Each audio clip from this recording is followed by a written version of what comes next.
আমরা কথা দিচ্ছি এই অন্যায়ের বিচার আমরা করবই করব, এবং এই মাইনরিটি কমিউনিটির, এই হিন্দু সম্প্রদায়ের 4 জন মানুষকে, পুরো পরিবারকে নিচ্ছিন্ন করে দেওয়ার পিছনে যারা আছে তাদেরকে আমরা খুঁজে বের করবই। আর সেদিন আজকের স্বরাষ্ট্রমন্ত্রী, আজকের পুলিশের যিনি এই নাটকটি সাজিয়েছেন তিনি, এবং আজকের প্রধানমন্ত্রী সেই মামলায় আসামির তালিকায় অন্তর্ভুক্ত হবেন। মনে রাখবেন, এই দিনটি শেষ দিন নয়। ইতিহাস নানান বাঁকে বাঁকে আমাদেরকে নানান জায়গায় নিয়ে যায়, কিন্তু ইতিহাস তার পাতাকে মুছে দেয় না কখনো। বাংলাদেশে আজকে যে সাম্প্রদায়িক শক্তির উত্থান হয়েছে, এখানে মসজিদ নিরাপদ না, এখানে মন্দির নিরাপদ না, এখানে গোরস্থানও নিরাপদ না, এখানে আমাদের শিল্পীরা নিরাপদ না, এখানে আমাদের যে কবরে যে লাশ, সেই লাশও নিরাপদ না। আপনারা দেখেছেন বাংলাদেশে ইসলাম ধর্মের বিকাশ ঘটেছে পীর ফকির দরবেশ আউলিয়াদের মাধ্যমে, সেই আউলিয়াদের মাজারও আজকে নিরাপদ না। এই নিরাপত্তাহীনতার তালিকায় যারা যারা আছেন সবার প্রতি আমার সমবেদনা। কিন্তু বিশ্বাস করুন, এই সমাজ, এই রাষ্ট্র, এই দেশকে অসাম্প্রদায়িক চেতনায়, সুন্দর চেতনায়, মুক্তিযুদ্ধের চেতনায় যদি ফিরিয়ে আনা না যায়, তাহলে এই সমস্যার সমাধান হবে না। আসুন আমরা এই অন্যায়ের প্রতিবাদ করি, এবং এই সাম্প্রদায়িক শক্তিকে, এই বিএনপির গ্রাস হয়ে যাওয়া জামাত এবং এনসিপি দ্বারা গ্রাস হয়ে যাওয়া এই নেতৃত্বকে ধিক্কার দিয়ে আমরা বলতে চাই, এই দেশ, এই সমাজ, এই রাষ্ট্র একটি স্বাধীন দেশের মানুষের মতো আচরণ দেখতে চায়। গতকালের ঘটনা, গতকালে রংপুরে, আপনারা জানেন রংপুরে 4 জন খুনের একটি ঘটনা ঘটেছে। খুন হয়েছেন কে? খুন হয়েছেন রংপুর জেলা স্কুলের শিক্ষক গণপতি চক্রবর্তী, যিনি সাম্প্রতিক অবসরে গিয়েছেন। খুন হয়েছেন তার স্ত্রী, এবং খুন হয়েছেন তার 2 সন্তান, যাদের কারো বয়স 26 বছর আর কারো বয়স মাত্র 12 বছর। এই পরিবারের কর্ত্রী প্রীতিলতা চক্রবর্তী ওরফে বুলা, আর মেয়ে আগামী চক্রবর্তী,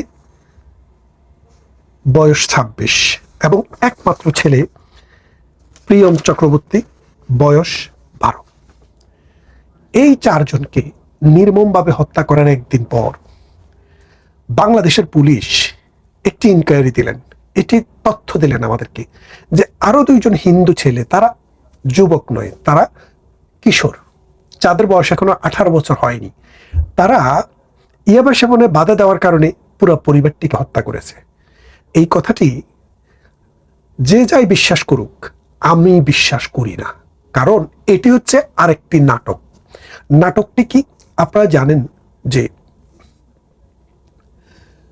ওই যে একটি বাসে, ঢাকায় যখন একটা বাসে হামলা হয়, ওই বাসে হামলার পর পেট্রোল বোম হামলা হয় সেখান থেকে, এবং আরো একটি ঘটনা আছে 21শে আগস্টের গ্রেনেড হামলা মামলা।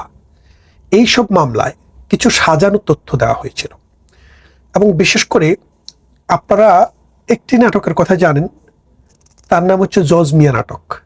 জজ মিয়া জেলে থাকা অবস্থায় কিভাবে তাকে প্রতি মাসে বেতন দিয়ে, মিথ্যা সাক্ষী দিয়ে একটি মামলার চার্জশিট দেওয়া হয়েছিল, একটি মামলার তদন্ত শেষ করা হয়েছিল। পরবর্তীতে যখন দিন বদল হয়, তখন জজ মিয়া বললেন, আমার পরিবারকে প্রতি মাসে 3000, তখনকার দিনে 3000 বা 8000 টাকা করে দিয়ে আমাকে জেলে রেখে আমাকে এই কথাটি স্বীকারোক্তি দিতে বাধ্য করা হয়েছিল। কিন্তু দেখা গেল এই মামলার সাথে জজ মিয়ার কোনো সম্পর্কই নেই। আজকের দিনেও আমরা আরেকটি জজ মিয়া মামলা দেখলাম। এই জজ মিয়া মামলাটি হলো 2 জন হিন্দু কিশোর। খেয়াল করে দেখেন প্রতিষেধকটা কিরকম, যে যিনি মারা গেছেন বা যারা মারা গেছেন, স্কুলের শিক্ষক, তার স্ত্রী, তার 2 সন্তান, তারা সবাই মাইনরিটি কমিউনিটি, হিন্দু সনাতন ধর্মের মানুষ।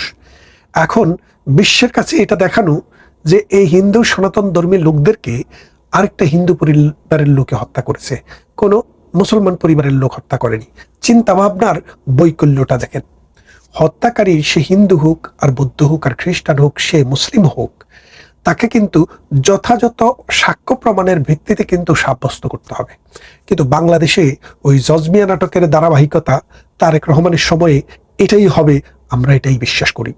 এবং আরেকটা জিনিস খেয়াল করে দেখেন, যে 21শে আগস্টে এত বড় গ্রেনেড হামলা, ওই গ্রেনেড হামলায় 21শে আগস্টে টোটাল 31 জন লোক মারা গিয়েছে, 22 জন কিন্তু জায়গায় মারা গিয়েছিল।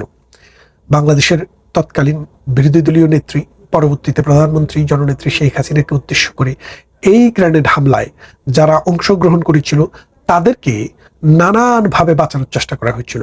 পরবর্তীতে 24শে আগস্ট যখন জঙ্গি হামলায় সরকার পরিবর্তন হয়, তখন সেই জঙ্গিরাই সরকারকে এবং কোর্টকে ডিকটেশন দেয় যে এই মামলায় কাউকে কনভিকশন দেওয়া যাবে না, যার কারণে তারেক রহমান সহ বাবর সহ যে জেলে ছিল তাদের সবাইকে বেকসুর খালাস দেওয়া হয়।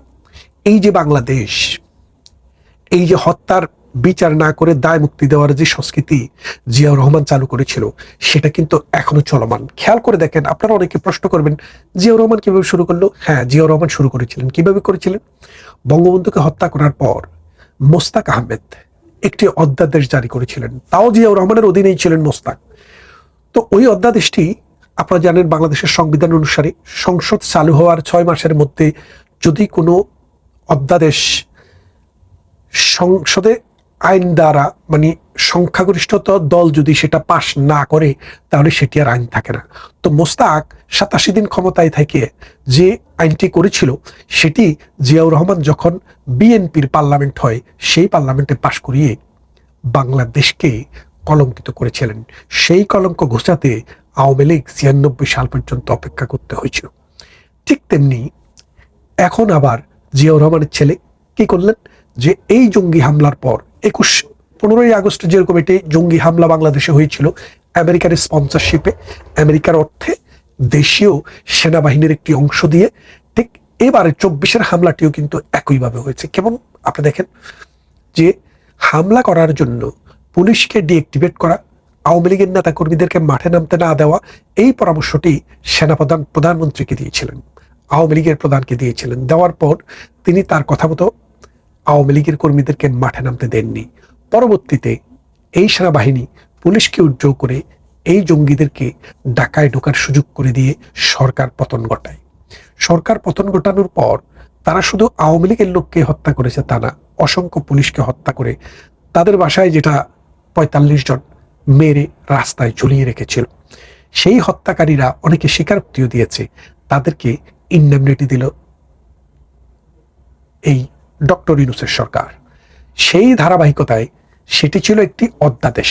জিয়াউর রহমানের ছেলে তার পদাঙ্ক অনুসরণ করে এই পার্লামেন্টে সেই বিলটিকে পাশ করিয়ে পার্মানেন্টলি পুলিশ হত্যার বিচারটি বন্ধ করে দিলেন।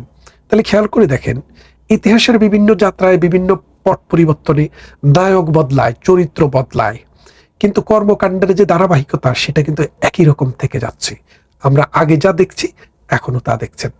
1975 সালে বঙ্গবন্ধুকে হত্যা করার পরে সংখ্যালঘু হিন্দু সম্প্রদায়, বৌদ্ধ খ্রিস্টান সম্প্রদায়ের উপরে সারা দেশে মৌলবাদী, কট্টরপন্থী এবং সাম্প্রদায়িক শক্তি যেইভাবে অত্যাচার, নির্যাতন, নিগৃহীত করা হয়েছিল, ঠিক একইভাবে 5 আগস্ট পরবর্তী সময়ে 2024-এর বিএনপি, জামাত এবং অন্যান্য খুচরা পার্টি এনসিপি সহ বাংলাদেশের অসাম্প্রদায়িক চেতনাকে বুলন্ডিত করে বিশেষ করে হিন্দু সম্প্রদায়, মাইনরিটি কমিউনিটির উপরে নির্যাতনের স্টিম রোলার চালাচ্ছে।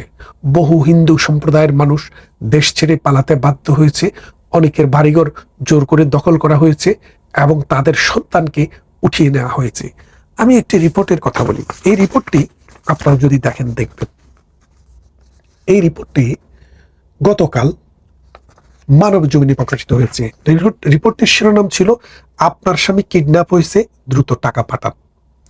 সেখানে নিচের হেডলাইনটি হলো 6 মাসে 512 জন অপহরণ।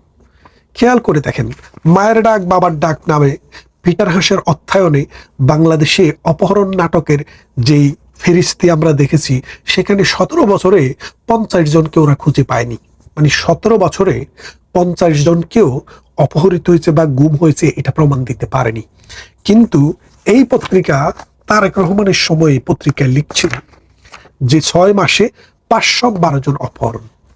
খেয়াল করে দেখেন, 5 বছরের সরকারের মেয়াদ যদি হয়, 6 মাসে যদি 6 মাসে 512 জন হয়, যদি স্ট্যান্ডার্ড 500 ধরেন, বছরে 1000, তাহলে আগামী 5 বছরে আপনি 5,000 গুমের সিরিয়ালে আপনি আছেন। কে কখন গুম হবে আমিও জানি না, আপনিও জানেন না, কিন্তু আপনাকে গুম করবে। কারণ এখন যে সরকার আছে, এনসিপি বলেন, জামাত বলেন, বিএনপি বলেন, এরা হলো একে বৃন্তে দুটি ফুল বা অজস্র ফুল। তারা নানান কথা বলে। আপনি দেখেছেন এই আমাদের নতুন প্রেসিডেন্ট হলেন, তার নাম মির্জা ফখরুল ইসলাম। দীর্ঘদিন তিনি কি ছিলেন?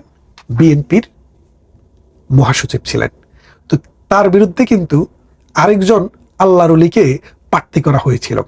এটাও এক ধরনের নাটক আর কি। বিএনপি তো নাটক পছন্দ করেন, আমরা নাটক পছন্দ করি না, তারা নাটক পছন্দ করেন। সেই জন্য নির্বাচন নাটক। এবং তারা বলছিলেন বিশ্ববাসী অধীর আগ্রহে তাকিয়ে আছে। আচ্ছা বলেন তো, যাদের সর্বসাকুল্যে 100 জন এমপি নেই, তারা নাকি বিশ্ববাসীকে অধীর আগ্রহে অপেক্ষা করে রেখেছে।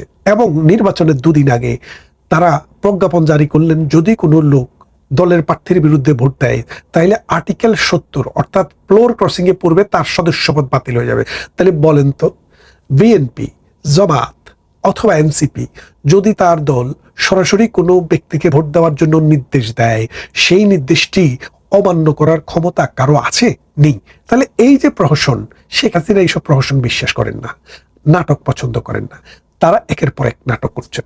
এখন যে কথাটি বলছি, যে রংপুরে যে পরিবারটিকে নিচ্ছিন্ন করে দেওয়া হলো, আপনারা যদি একটু ভালো করে খোঁজ করে দেখেন, আন্তর্জাতিক গোয়েন্দা সংস্থাকে এনে যদি দেখেন এবং একটা যদি বিচার বিভাগীয় একটি কমিশন করে দেখেন, আপনারা দেখবেন যে সেখানে এই হিন্দুর সম্পত্তি দখল করার জন্য বিএনপি, জামাত এবং এনসিপির লোকেরাই এই পরিবারটিকে হত্যা করেছে।